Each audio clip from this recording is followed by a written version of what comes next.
Hello friends, आप सभी का बहुत बहुत स्वागत है यूट्यूब चैनल ज़िंदगी विद अंशिका में। फ्रेंड्स, मैं हूं आप सभी के साथ यूट्यूब चैनल ज़िंदगी विद अंशिका की होस्ट आरजे अंशिका चतुर्वेदी। और फ्रेंड्स, मैं उम्मीद करती हूं कि आप सभी बहुत अच्छे होंगे। तो फ्रेंड्स, जैसा कि आप सभी जानते ही हैं कि मैं लगभग हर दिन अपने यूट्यूब चैनल ज़िंदगी विद अंशिका पर लेकर आती हूं आप सभी के लिए एक छोटा सा मोटिवेशनल थॉट। तो फ्रेंड्स, हर दिन की तरह आज भी मैं हाजिर हूँ लेकर आप सभी के लिए आज का ये छोटा सा मोटिवेशनल थॉट। और फ्रेंड्स, आज के इस मोटिवेशनल थॉट का टाइटल है धैर्य यानी कि पेशेंस।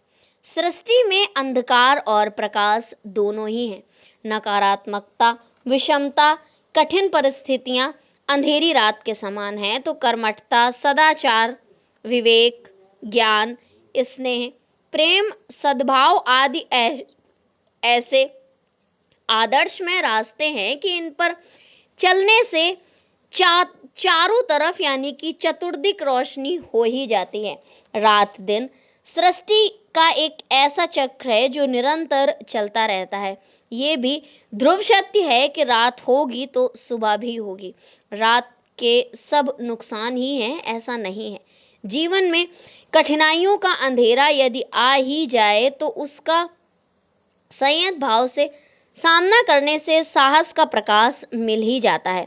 कठिन परिस्थितियों में बिना विचलित हुए उसमें से निकलने की योजना बनानी चाहिए। जो व्यक्ति कठिन परिस्थितियों में सकारात्मक विचार रखता है उसे उनमें से निकलने के रास्ते मिल ही जाते हैं। सांसारिक जीवन में मनुष्य ढेर सारे अट्रैक्शंस यानी कि आकर्षणों के चलते गलतियां कर बैठता है और ऐसे सिचुएशन में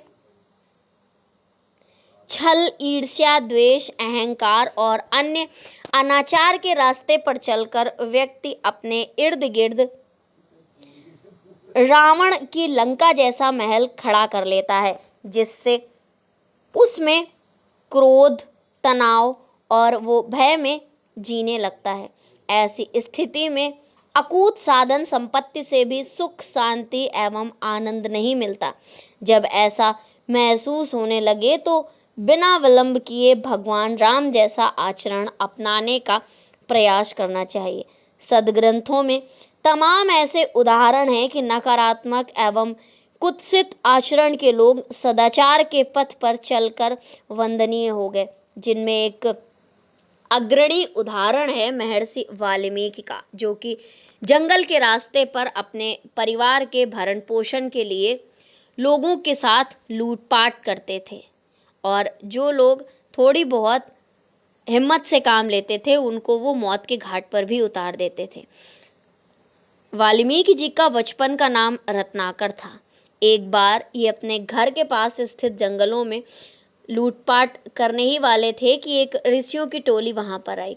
इन्होंने उन ऋषियों को बांध लिया, पेड़ों से बांध दिया और तब उन ऋषियों ने इनसे कहा कि आप जो सब कुछ करते हैं क्या उसमें आप क्यों करते हैं। तो इन्होंने जवाब दिया कि मैं अपने परिवार के भरण पोषण के लिए ये सब करता हूँ।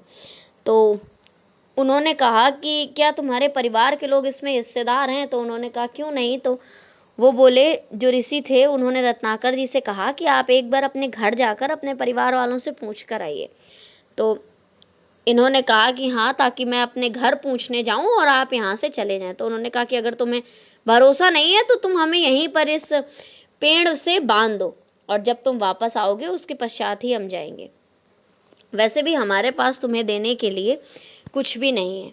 रत्नाकर जी अपने घर गए और अपने परिवार वालों से कहा कि मैं जो कुछ धन लाता हूँ, बुरा कर्म करता हूँ या अच्छा कर्म करता हूँ, क्या इसमें आप लोगों की भागीदारी है। तो उनके परिवार के सभी सदस्यों ने एक ही सुर में कहा कि अपने परिवार का भरण पोषण करना तुम्हारा कर्तव्य है और तुम्हारे इस कर्म में हम क्यों भागीदार होंगे।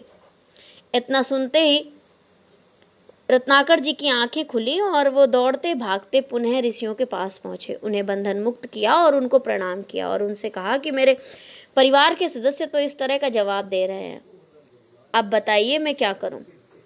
तो उन्होंने कहा कि तुम भगवान का नाम स्मरण करो। तो चूँकि उनकी जो प्रवृत्ति थी वो डाकू की थी, इसलिए राम नाम लेना उनके लिए आसान नहीं था।